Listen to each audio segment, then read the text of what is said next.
મિત્રો, આજે હું તમને એવી હૃદયસ્પર્શી વાર્તા સંભળાવવા જઈ રહ્યો છું, જે સાંભળીને કદાચ તમારી આંખો પણ ભીની થઈ જશે. આ વાર્તા છે એક એવા વૃદ્ધ ભિખારીની, જેને આખું ગામ વર્ષો સુધી માત્ર ભિખારી જ સમજીને જોતું રહ્યું. કોઈએ તેની પીડા સમજવાનો પ્રયત્ન કર્યો નહીં. કોઈએ તેની પાછળનું સત્ય જાણવાની કોશિશ કરી નહીં. પણ એક દિવસ અચાનક એવું રહસ્ય ખુલ્યું કે ગામના દરેક માણસના પગ નીચેની જમીન સરકી ગઈ. જે વૃદ્ધને લોકો દયા અને તિરસ્કારની નજરે જોતા હતા, એ વ્યક્તિનું સાચું સ્વરૂપ જાણીને આખું ગામ રડી પડ્યું. આખરે કોણ હતો એ વૃદ્ધ? શા માટે તે ભીખ માંગતો હતો? અને એવું કયું સત્ય હતું જેનાથી આખું ગામ આંસુઓમાં ડૂબી ગયું? આ જાણવા માટે વાર્તાના અંત સુધી જરૂર જોડાયેલા રહેજો. સૌરાષ્ટ્રના એક નાનકડા ગામનું નામ હતું અદેપર. ગામ નાનું હતું, પરંતુ લોકો પ્રેમાળ હતા. ગામની વચ્ચે એક જૂનું રામજી મંદિર હતું. દરરોજ સવારે અને સાંજે ગામના લોકો ત્યાં દર્શન કરવા આવતા. આ મંદિરની બહાર વર્ષોથી એક વૃદ્ધ માણસ બેસતો હતો. ફાટેલા કપડાં, સફેદ દાઢી, કમજોર શરીર અને આંખોમાં અજાણી ઉદાસી. લોકો તેને કાકા કહીને બોલાવતા, પરંતુ કોઈને તેનું સાચું નામ ખબર ન હતું. દરરોજ સવારે તે મંદિરના દરવાજા પાસે શાંતિથી બેસી જતો. કોઈ 2 રૂપિયા આપતું, કોઈ 5 રૂપિયા આપતું, તો કોઈ પ્રસાદ આપી જતું. વૃદ્ધ ક્યારેય કોઈ પાસે હાથ ફેલાવીને માગતો નહોતો. તે ફક્ત માથું નમાવીને કહેતો, ભગવાન તમારું ભલું કરે બેટા. ગામના ઘણા લોકો માનતા કે આ તો કોઈ સામાન્ય ભિખારી છે. કેટલાક લોકો દયા કરતા, તો કેટલાક લોકો તેની ઉપર મજાક પણ ઉડાવતા. પણ વૃદ્ધ ક્યારેય ગુસ્સો કરતો નહોતો. તેના ચહેરા પર હંમેશા એક અજાણી શાંતિ રહેતી. એક દિવસ ગામના કેટલાક યુવકો મંદિરે બેઠા હતા. એમાંમાંથી એક બોલ્યો, આ કાકા વર્ષોથી અહીં બેસે છે, ક્યારેય કામ કરતા નથી, આખી જિંદગી ભીખ માંગવામાં કાઢી નાખી. વૃદ્ધે વાત સાંભળી, પરંતુ કંઈ બોલ્યા નહીં, માત્ર હળવું સ્મિત કર્યું. ગામના પૂજારી હરિદાસજીને આ વાત સારી લાગી નહીં. તેમણે યુવકોને કહ્યું, બેટા, કોઈ માણસને જાણ્યા વગર તેના વિશે નિર્ણય ન લેવો. દરેક વ્યક્તિ પાછળ એક વાર્તા હોય છે. પરંતુ યુવકો હસી પડ્યા. તેમને શું ખબર હતી કે થોડા જ દિવસોમાં તેઓના પોતાના શબ્દો પર પસ્તાવો થવાનો હતો. મંદિરના પૂજારી હરિદાસજીએ યુવકોને સમજાવ્યા. પછી કોઈએ તેમની વાતને ગંભીરતાથી લીધી નહીં. વૃદ્ધ કાકા હંમેશાની જેમ શાંતિથી બેઠા રહ્યા. સાંજ પડી, મંદિરમાં આરતી શરૂ થઈ. ઘંટના મધુર અવાજો આખા ગામમાં ગુંજી રહ્યા હતા. બધા લોકો ભગવાનના દર્શનમાં વ્યસ્ત હતા. પરંતુ વૃદ્ધ કાકાની આંખોમાં આજે કંઈક અલગ જ ઉદાસી હતી. આરતી પૂરી થયા પછી બધા લોકો ઘરે ચાલ્યા ગયા. પરંતુ ગામનો એક 10 વર્ષનો છોકરો રાજુ વૃદ્ધ કાકા પાસે આવ્યો. રાજુ દરરોજ તેમને મળવા આવતો. તે બોલ્યો, કાકા, તમે આખો દિવસ અહીં બેસો છો, તમને કંટાળો નથી આવતો? વૃદ્ધ હળવેથી હસ્યા, ના બેટા, ભગવાનનું ઘર હોય ત્યાં ક્યારેય કંટાળો આવતો નથી. કાકા, તમારું ઘર ક્યાં છે? આ પ્રશ્ન સાંભળતા જ વૃદ્ધની આંખો ભીની થઈ ગઈ. થોડી ક્ષણ માટે તેઓ મૌન રહ્યા. પછી ધીમેથી બોલ્યા, હતું બેટા, એક સમય હતો જ્યારે મારું પણ ઘર હતું. રાજુને નવાઈ લાગી. હતું એટલે? વૃદ્ધે વાત બદલી નાખી. ચાલ, હવે મોડું થઈ ગયું છે, તારી માં તારી રાહ જોતી હશે. રાજુ ઘરે ચાલ્યો ગયો, પણ તેના મનમાં પ્રશ્નો જ પ્રશ્નો હતા. બીજા દિવસે સવારે ફરી ગામના લોકો મંદિરે આવ્યા. એમાં ગામના સૌથી ધનિક માણસ રમણલાલ શેઠ પણ હતા. તેઓ ખૂબ જ પૈસાદાર હતા, પણ સ્વભાવથી થોડા અહંકારી. તેમણે વૃદ્ધને જોઈને કહ્યું, આવા લોકો ગામ પર બોજ છે. કામ કરવું નથી અને ભીખ માંગવી છે. આ શબ્દો સાંભળીને આસપાસના કેટલાક લોકો હસી પડ્યા, પણ વૃદ્ધે કંઈ જવાબ આપ્યો નહીં. તેમણે માત્ર માથું ઝુકાવી દીધું. હરિદાસજીને ખૂબ જ દુઃખ થયું, પરંતુ તેઓ જાણતા હતા કે એક દિવસ સત્ય જરૂર બહાર આવશે. દિવસો પસાર થતા ગયા. એક રાતે ભારે વરસાદ શરૂ થયો. આકાશમાં વીજળી ચમકી રહી હતી. ગામના બધા લોકો પોતાના ઘરમાં હતા, પરંતુ વૃદ્ધ કાકા મંદિરના ઓટલા નીચે બેઠા હતા. પવન એટલો જોરદાર હતો કે વરસાદનું પાણી અંદર સુધી આવી રહ્યું હતું. ત્યારે અચાનક એક નાનકડી બાળકીનો રડવાનો અવાજ આવ્યો. વૃદ્ધ તરત જ ઊભા થઈ ગયા.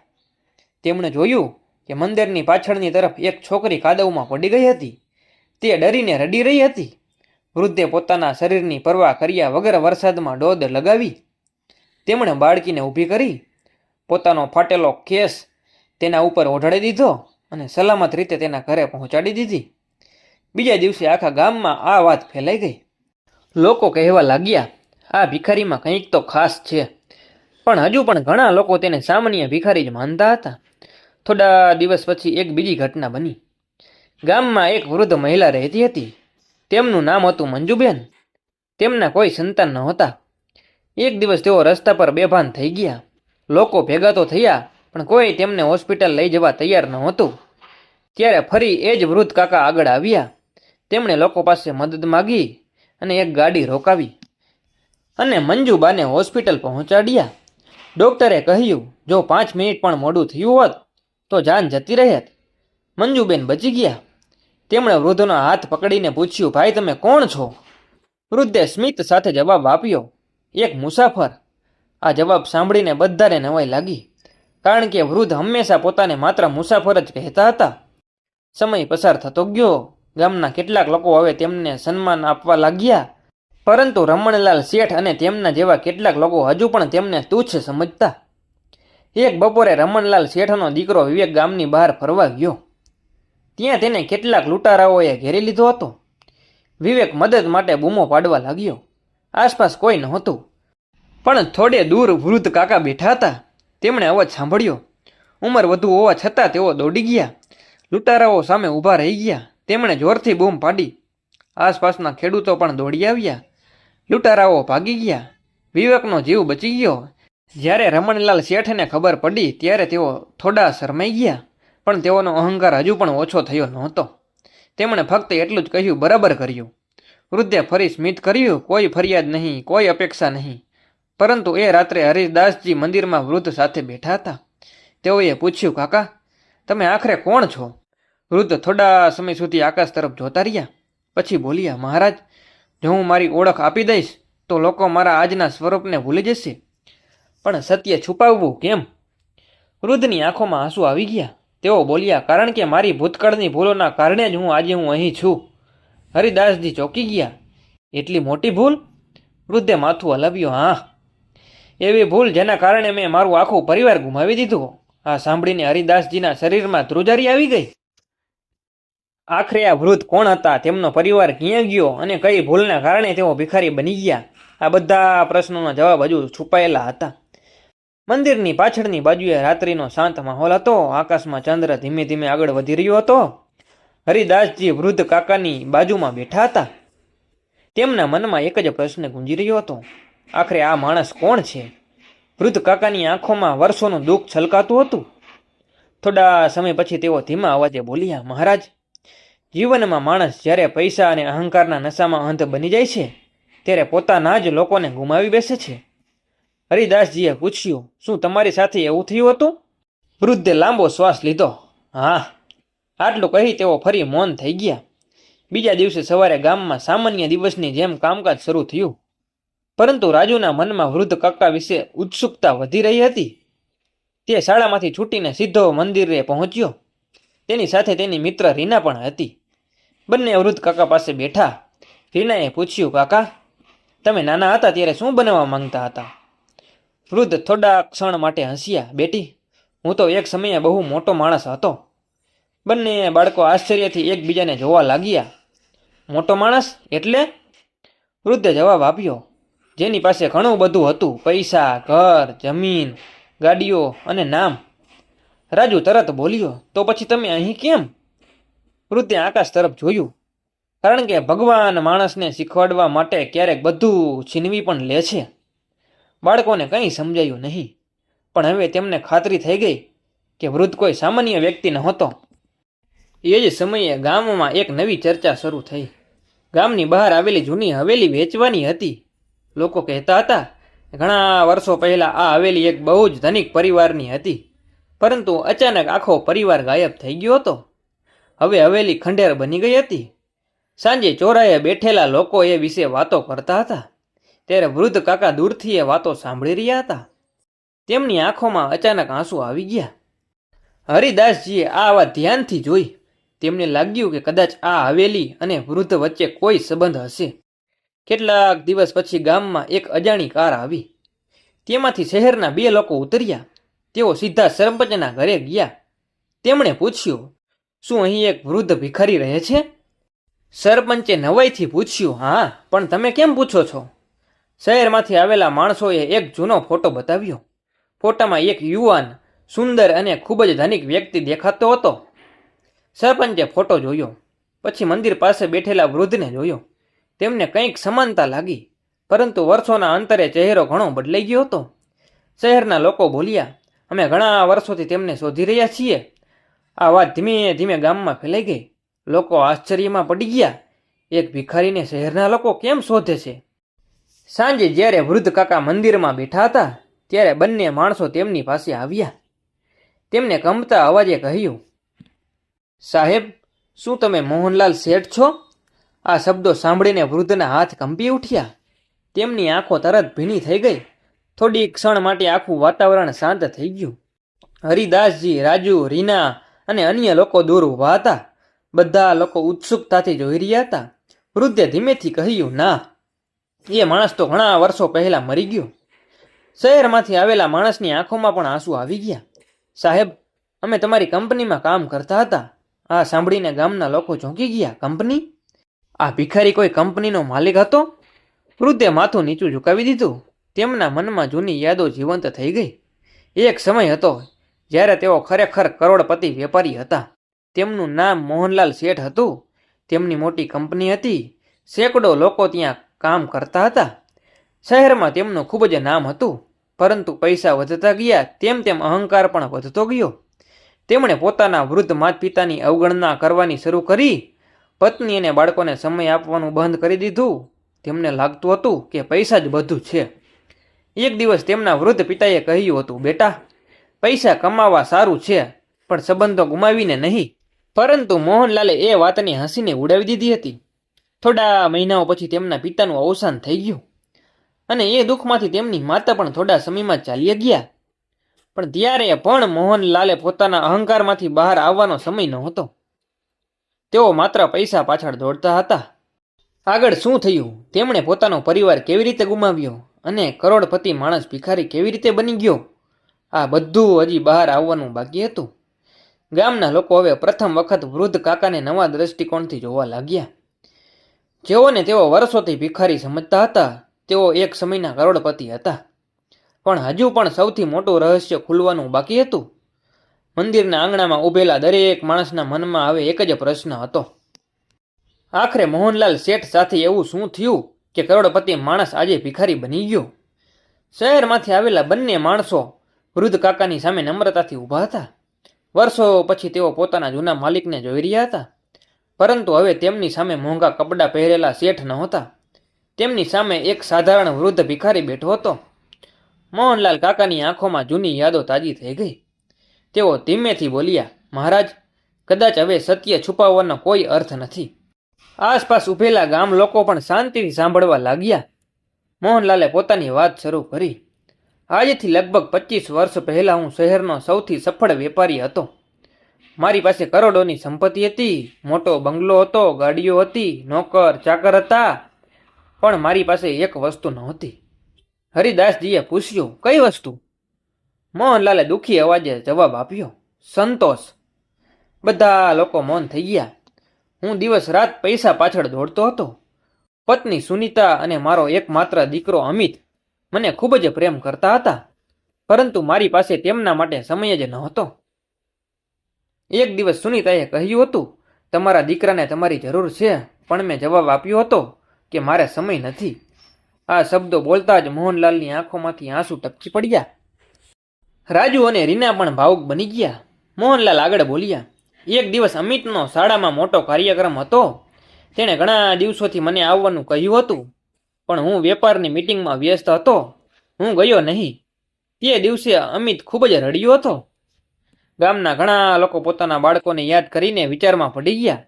મોહનલાલ બોલ્યા, સમય પસાર થતો ગયો, હું વધુ પૈસા કમાતો ગયો, પરંતુ પરિવારથી દૂર થતો ગયો. પછી એક દિવસ તેમના જીવનમાં તોફાન આવ્યું. એક રાત્રે તેમની પત્ની અને દીકરો કારમાં બહાર ગયા હતા. મોહનલાલ ઓફિસમાં હતા. અચાનક ફોન આવ્યો.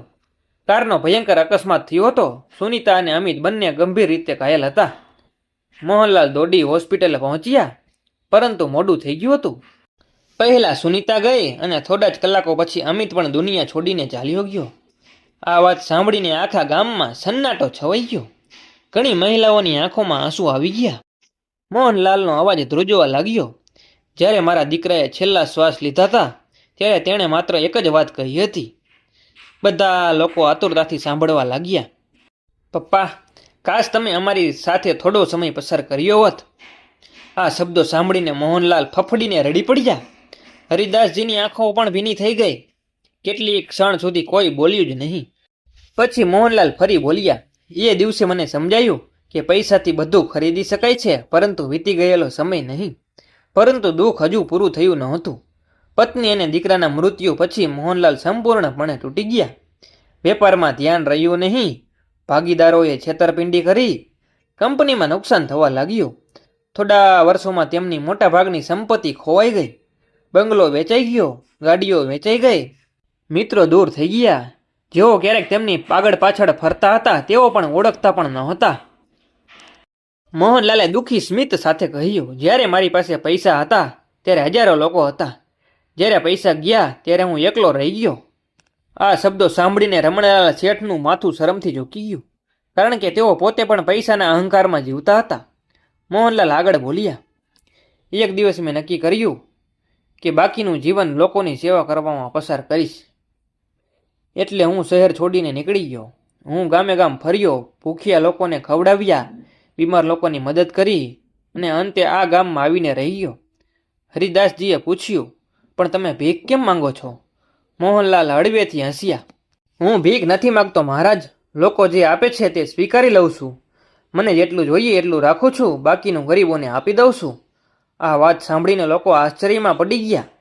વર્ષોથી તેઓ જેને ભિખારી સમજતા હતા તે તો બીજાની મદદ કરતો હતો.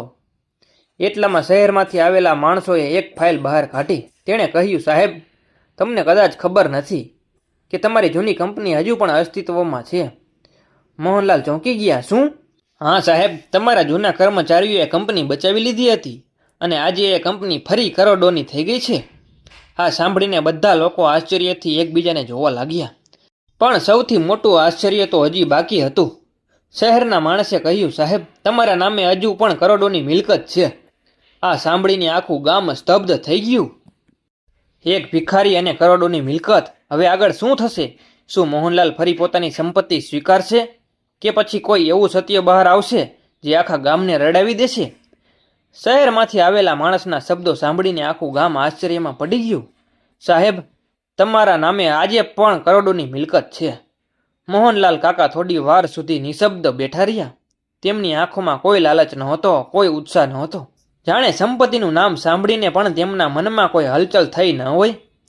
હરિદાસજીએ પૂછ્યું, મોહનલાલજી, હવે તો ભગવાને તમને ફરી તક આપી છે, તમે પાછા શહેર જશો? મોહનલાલે ધીમેથી નામાં માથું હલાવ્યું. ના મહારાજ. આ જવાબ સાંભળીને બધા ચોંકી ગયા. શહેરમાંથી આવેલા માણસે કહ્યું, સાહેબ, એ સંપત્તિ તમારી છે. મોહનલાલ સ્મિત કરીને બોલ્યા, મારી પત્ની અને મારો દીકરો પાછા આપી શકો તો હું બધું લઈ લઉં. આ શબ્દો સાંભળીને ઘણા લોકોની આંખો ભીની થઈ ગઈ. તેઓ આગળ બોલ્યા, જે દિવસે મેં મારા પરિવારને ગુમાવ્યો એ દિવસથી પૈસાની કિંમત મારા માટે સમાપ્ત થઈ ગઈ. મંદિરના આંગણામાં સંપૂર્ણ શાંતિ છવાઈ ગઈ. દરેક વ્યક્તિ તેમના શબ્દો દિલથી અનુભવી રહ્યો હતો. એ જ સમયે રાજુ ધીમેથી તેમની પાસે આવ્યો. તે બોલ્યો, કાકા, તમે એકલા નથી. મોહનલાલે રાજુના માથા પર હાથ ફેરવ્યો. તેમની આંખોમાં પ્રેમ છલકાઈ રહ્યો હતો. કદાચ વર્ષો પછી તેમને ફરી કોઈ પોતાના જેવું લાગ્યું હતું. બીજા દિવસે આખા ગામમાં એક જ ચર્ચા હતી. મંદિરનો ભિખારી કરોડપતિ નીકળ્યો. દૂર દૂરના ગામોમાં પણ આ સમાચાર ફેલાવા લાગ્યા. ઘણા લોકો તેમને મળવા આવવા લાગ્યા. કેટલાક લોકો તેમની માફી માંગવા આવ્યા.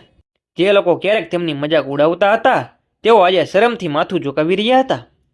રમણલાલ શેઠ એક દિવસ તેમની પાસે આવ્યા. તેમની આંખોમાં પસ્તાવો હતો. તેઓ બોલ્યા, કાકા, મેં તમને ઘણું ખરાબ કહ્યું છે, મને માફ કરી દો. મોહનલાલ હસ્યા. શેઠજી, માફી તો એ માંગે જે મનમાં વેર રાખે. મારા મનમાં તો તમારા માટે ક્યારેય ગુસ્સો જ નહોતો. રમણલાલની આંખોમાંથી આંસુ વહેવા લાગ્યા. જીવનમાં પહેલી વાર તેમને પોતાના અહંકારનો અહેસાસ થયો. કેટલાક દિવસ પછી શહેરમાંથી ફરી લોકો આવ્યા. આ વખતે તેમની સાથે વકીલ પણ હતો. વકીલે ઘણા દસ્તાવેજો મોહનલાલ સમક્ષ મૂક્યા. સાહેબ, આ બધી સંપત્તિ તમારા નામે છે, કૃપા કરીને સહી કરો. મોહનલાલે દસ્તાવેજો જોયા પછી ધીમેથી કહ્યું, હું એક શરતે સહી કરીશ. બધા લોકો આશ્ચર્યથી તેમને જોવા લાગ્યા. કઈ શરત? મોહનલાલ બોલ્યા, આ સંપત્તિનો એક પણ રૂપિયો મારા માટે નહીં વપરાય. વકીલ ચોંકી ગયો. તો પછી? આ ગામમાં એક અનાથ આશ્રમ બનશે, એક વૃદ્ધાશ્રમ બનશે અને એક ગરીબ બાળકો માટે શાળા બનશે. આ સાંભળીને ગામના લોકો ખુશીથી ભરાઈ ગયા. હરિદાસજીની આંખોમાંથી આનંદના આંસુ વહેવા લાગ્યા. વર્ષો સુધી ભિખારી તરીકે જીવેલા માણસના દિલમાં પણ આજે પણ માત્ર સેવા જ હતી. કામ શરૂ થઈ ગયું. થોડા જ મહિનાઓમાં ગામનું રૂપ બદલાવા લાગ્યું. જૂના ખંડેરની જગ્યાએ સુંદર શાળા ઊભી થઈ ગઈ. વૃદ્ધાશ્રમ બન્યો. અનાથ બાળકો માટે આશ્રય સ્થાન બન્યું. દૂર દૂરથી લોકો આ ગામ જોવા આવવા લાગ્યા અને દરેક જગ્યાએ એક જ નામ ગુંજતું હતું, મોહનલાલ કાકા, મોહનલાલ કાકા. પરંતુ મોહનલાલને આ બધાથી કોઈ ગર્વ નહોતો. તેઓ હજુ પણ મંદિરની બહાર સાદગીથી બેઠા રહેતા હતા. સાદા કપડાં પહેરતા, સરળ ભોજન કરતા અને દરેકને પ્રેમથી મળતા. એક સાંજે મોહનલાલ મંદિરમાં બેઠા હતા ત્યારે એક વૃદ્ધ મહિલા તેમની પાસે આવી. તેમણે મોહનલાલને ધ્યાનથી જોયા અને અચાનક રડવા લાગી. મોહન? મોહનલાલ ચોંકી ગયા. તેમણે મહિલાને ઓળખવાનો પ્રયત્ન કર્યો. થોડી ક્ષણ પછી તેમની આંખો પહોળી થઈ ગઈ. દીદી? હા, તેમની મોટી બહેન શારદાબેન હતી. તેમની સાથે વર્ષો પહેલાં સંપર્ક તૂટી ગયો હતો. બંને ભાઈ બહેન એકબીજાને ભેટીને રડી પડ્યા. આ દ્રશ્ય જોઈને આસપાસ ઊભેલા લોકોની આંખો પણ ભીની થઈ ગઈ. શારદાબેને કહ્યું, ભાઈ, મેં તને વર્ષો સુધી શોધ્યો, તું ક્યાંય મળ્યો નહીં. મોહનલાલની આંખોમાંથી આંસુ વહેતા હતા. ભગવાને વર્ષો પછી તેમને પરિવારનો એક સંબંધ પાછો આપ્યો હતો. પણ હજુ એક એવું રહસ્ય બાકી હતું જે બહાર આવ્યા પછી આખું ગામ ખરેખર રડી પડવાનું હતું. કારણ કે મોહનલાલે વર્ષો સુધી એક એવી વાત છુપાવી હતી જે કોઈએ કલ્પના પણ કરી નહોતી. મોહનલાલ કાકા અને તેમની બહેન શારદાબેન વર્ષો પછી મળ્યા હતા. બંનેની આંખોમાં આંસુઓ રોકાતા નહોતા. ગામના લોકો પણ આ દ્રશ્ય જોઈને ભાવુક બની ગયા. પરંતુ હજુ પણ એક રહસ્ય બધાથી છુપાયેલું હતું. એવું રહસ્ય જે મોહનલાલ વર્ષોથી પોતાના હૃદયમાં દબાવીને જીવતા હતા. એક દિવસ મોહનલાલે હરિદાસજી, સરપંચ અને ગામના કેટલાક લોકોને મંદિરમાં બોલાવ્યા. તેમનો ચહેરો આજે થોડો અલગ લાગતો હતો, જાણે તેઓ કોઈ મહત્વની વાત કહેવા માંગતા હોય. બધા લોકો ભેગા થયા. મોહનલાલ ધીમેથી ઊભા થયા અને બોલ્યા, આજે હું તમને મારા જીવનનું આખરી સત્ય કહેવા માંગુ છું. આસપાસ સંપૂર્ણ શાંતિ છવાઈ ગઈ. તમે બધા મને સારો માણસ માનો છો, પણ હકીકતમાં હું મારા જીવનનો સૌથી ગુનેગાર માણસ છું. બધા લોકો ચોંકી ગયા. હરિદાસજીએ કહ્યું, કાકા, તમે આવું કેમ કહો છો? મોહનલાલની આંખો ભીની થઈ ગઈ. તેઓ બોલ્યા, મારા માતા પિતા જ્યારે જીવતા હતા ત્યારે મેં તેમની સેવા કરી નહોતી. તેમને સમય આપ્યો નહોતો. મારી પત્ની અને મારા દીકરાને પ્રેમ કરતો હતો પણ ક્યારેય બતાવ્યો નહોતો. મારા અહંકારના કારણે જ મેં બધું ગુમાવ્યું. આજે લોકો મને દયાળુ માણસ કહે છે, પણ હું જાણું છું કે મેં મારા જીવનની સૌથી મોટી ભૂલ કરી હતી. આ સાંભળીને ઘણા લોકોના માથા ઝૂકી ગયા, કારણ કે તેઓ પણ પોતાના વૃદ્ધ માતા પિતાને સમય આપતા નહોતા. પછી મોહનલાલે પોતાના કપડામાંથી એક જૂની ડાયરી બહાર કાઢી. ડાયરીના પાના વર્ષોથી પીળા પડી ગયા હતા. તેમણે કહ્યું, આ મારા દીકરા અમિતની ડાયરી છે. અકસ્માત પછી હોસ્પિટલમાંથી મને મળી હતી. બધા લોકો શાંતિથી સાંભળવા લાગ્યા. મોહનલાલે એક પાનું ખોલ્યું અને વાંચવાનું શરૂ કર્યું. મારા પપ્પા દુનિયાના સૌથી મહેનતુ માણસ છે. હું તેમને ખૂબ પ્રેમ કરું છું. મને ખબર છે કે તેઓ મને પ્રેમ કરે છે, પણ કાશ તેઓ મારી સાથે થોડો સમય પસાર કરે. આ શબ્દો સાંભળીને મોહનલાલનો અવાજ કંપી ગયો. તેમની આંખોમાં આંસુ વહેવા લાગ્યા. હરિદાસજી પણ રડી પડ્યા. રાજુ અને રીના ભાવુક બની ગયા. મોહનલાલે બીજું પાનું ખોલ્યું. તેમાં લખ્યું હતું, મારો જન્મદિવસ આવતા અઠવાડિયે છે. આ વખતે ભગવાન પાસે એક જ પ્રાર્થના છે કે મારા પપ્પા આખો દિવસ મારી સાથે રહે. આ વાંચતા વાંચતા મોહનલાલ રડી પડ્યા, કારણ કે એ જન્મદિવસ ક્યારેય આવ્યો જ નહોતો. તેના પહેલાં જ અકસ્માત થઈ ગયો હતો. મંદિરમાં બેઠેલા દરેક માણસની આંખો ભીની થઈ ગઈ હતી. કેટલીક મહિલાઓ તો ખુલ્લેઆમ રડી રહી હતી. મોહનલાલે કહ્યું, મિત્રો, સંપત્તિ ગુમાવવી દુઃખ નથી, પરંતુ પોતાના લોકો ગુમાવી દેવા સૌથી મોટું દુઃખ છે. જે લોકો આજે તમારા જીવનમાં છે તેમને પ્રેમ આપો, માતા પિતાની સેવા કરો, બાળકો સાથે સમય પસાર કરો, કારણ કે સમય પાછો આવતો નથી. આ શબ્દો સીધા દરેકના હૃદય સુધી પહોંચ્યા. થોડા મહિનાઓ પછી મોહનલાલની તબિયત બગડવા લાગી. ઉંમર અને વર્ષોની મુશ્કેલીઓ હવે દેખાવા લાગી હતી. ગામના લોકો તેમની ખૂબ જ સેવા કરવા લાગ્યા. જેઓ ક્યારેક તેમને ભિખારી કહેતા હતા તેઓ આજે પોતાના પિતાની જેમ તેમની સંભાળ રાખતા હતા. રાજુ તો રોજ તેમની પાસે આવતો. એક દિવસ તેણે પૂછ્યું, કાકા, તમને કોઈ ડર લાગે છે? મોહનલાલ સ્મિત કરીને બોલ્યા, ના બેટા, મને લાગે છે કે હવે ભગવાન મને મારા પરિવાર પાસે લઈ જવા તૈયાર છે. રાજુની આંખોમાં આંસુ આવી ગયા. એક સવાર એવી આવી કે મોહનલાલ કાકા મંદિરના ઓટલા પર શાંતિથી બેઠા હતા. તેમના હાથમાં રામની માળા હતી, ચહેરા પર અદ્ભુત શાંતિ હતી. હરિદાસજી તેમની પાસે આવ્યા, પણ આજે મોહનલાલ કોઈ જવાબ આપતા નહોતા. તેઓ ભગવાનના ચરણોમાં લીન થઈ ચૂક્યા હતા. શાંતિથી કોઈને તકલીફ આપ્યા વગર આ દુનિયા છોડીને ચાલ્યા ગયા હતા. આ સમાચાર સાંભળીને આખું ગામ રડી પડ્યું. દુકાનો બંધ રહી, શાળાઓમાં રજા જાહેર થઈ. વૃદ્ધાશ્રમના વૃદ્ધો રડી રહ્યા હતા, અનાથ આશ્રમના બાળકો રડી રહ્યા હતા. ગામના દરેક ઘરોમાં શોકનો માહોલ હતો. જે માણસને ક્યારેક લોકો ભિખારી કહેતા હતા, આજે એ જ માણસ ગામનો સૌથી મોટો દાતા અને સૌથી મોટો શિક્ષક બની ગયો હતો. મોહનલાલની યાદમાં ગામના ચોરાએ એક શિલાલેખ બનાવવામાં આવ્યો. તેમાં લખ્યું હતું કે માણસની કિંમત તેના કપડાથી નહીં, તેના હૃદયથી થાય છે. પૈસા જીવનને સુખી બનાવી શકે છે, પરંતુ સંબંધો જીવનને પૂર્ણ બનાવે છે. અને નીચે લખેલું હતું, મોહનલાલ કાકા, જેમણે ભિખારી બનીને આખા ગામને જીવનનો સૌથી મોટો પાઠ શીખવ્યો. તો મિત્રો, આ વાર્તા આપણે અહીં પૂરી કરીએ છીએ. કોઈ વ્યક્તિને તેના કપડાં કે હાલત પરથી ક્યારેય ન આંકવો જોઈએ. માતા પિતા અને પરિવાર માટે સમય કાઢવો સૌથી મોટી સંપત્તિ છે. અહંકાર માણસને એકલો બનાવી દે છે. સેવા અને દયા માણસને સાચો મહાન બનાવે છે. પૈસા કરતાં સંબંધો વધુ કિંમતી છે. જો વાર્તા સારી લાગી હોય તો ચેનલને સબસ્ક્રાઈબ અને વિડીયોને લાઇક કરી દેજો. તો મળીએ એક નવી વાર્તા સાથે. ત્યાં સુધી બધાને જાજા કરીને રામ રામ.